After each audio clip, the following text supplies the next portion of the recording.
Hello chess lovers! Welcome back, I'm Lisa. The chess magician Lasker was famous for applying psychology into his games, exerting pressure on his opponents and sometimes resulting in miracles. For example, the German chess player Tarrasch was once a really fierce critic of Lasker, and he even publicly stated that Lasker was not qualified for a world champion. Seems Tarrasch was so confident of his own strength. Lasker finally had a match against Tarrasch in 1908. Lasker was initially very nervous and was afraid of losing to his critic. But then he came up with an idea. He decided to play the exchange variation of Ruy Lopez's opening. The queens are exchanged early in this opening. Lasker was skilled at dealing with such endgame and almost never lost in similar endgames. So by trading into this endgame, he made himself invincible. Now it was Tarrasch's turn to feel nervous and terrible. Having been scornful to Lasker's strength, now he even couldn't find a way to defeat Lasker in this endgame. Tarrasch must have felt really nervous during this game, which significantly hindered his performance. Finally, Lasker won this game by expanding his small advantage in the king side.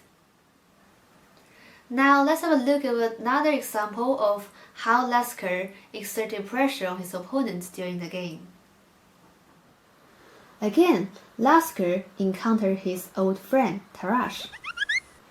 As black, Lasker is much worse in this position because white has really strong knights and black's bishop is really terrible. White's queen is really strong in the center, occupying a really perfect position, but black's king is really dangerous there. But now there is a problem for Tarrasch, whether he should take this a7 pawn. And finally, Tarrasch decided to take the pawn with the queen. Actually, it is better to play rook a d1 in this position. Just don't worry to take this pawn, and don't allow this bishop to move to f8. And actually, black is really hard to move in this position. But in the real game, Tarrasch takes this pawn. This is also a strong move, but it allows black to play bishop f8. And then queen d4, rook e5. It is true that white is still better in this position, but in only 2 moves, black's rook has occupied strong outpost, and the weakness of the e4 pawn becomes more obvious, which gives white some pressure. Tarrasch might feel regret that he shouldn't take the a7 pawn and gave Lasker the chance to adjust his pieces. And it seems hard for white to improve this position. This might bring Tarrasch negative psychological feelings, which affect his mood and might also waste his time. The game continues with rook a d1, rook d8, queen c3, queen f7, knight g3.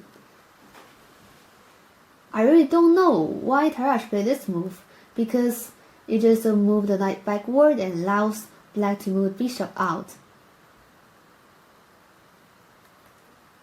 Actually, here it's better for white to play queen f3,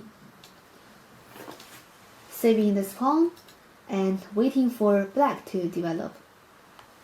So maybe Tarrasch did not know how to play, he just played knight g3. Then Tarrasch played queen f3 and Lasker played d5, finally attacking the center. Then e takes d5, bishop e3 check, this is a really good move.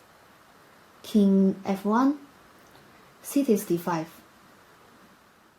In fact, the computer shows that white is still better in this position, but how do you feel?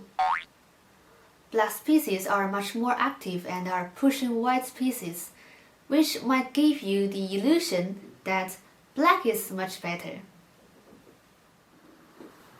Actually, there is a very simple move for white to gain an advantage, that is knight f5. It's really natural because it's attacking this bishop. And I don't know why Tarrasch did not play this knight 5. Probably he was under time pressure. Probably he was really afraid and really nervous in this position, so that he could not come up with the best move.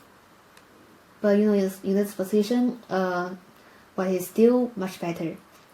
For example, d4 protecting this bishop, and knight takes, e takes, king g1.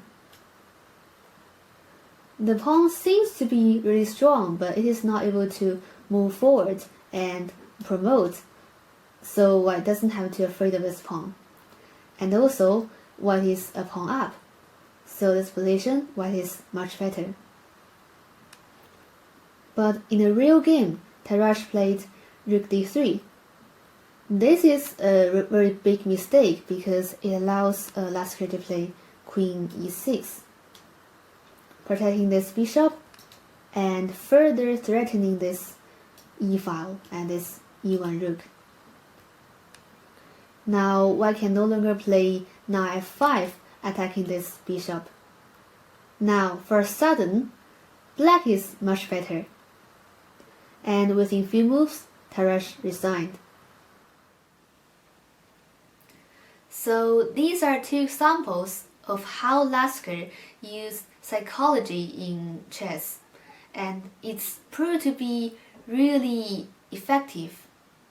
So if you learn to play some psychological tricks during your games, probably your strength will be significantly improved. If you like the video, you are welcome to subscribe on MustaChess channel. I will see you next time.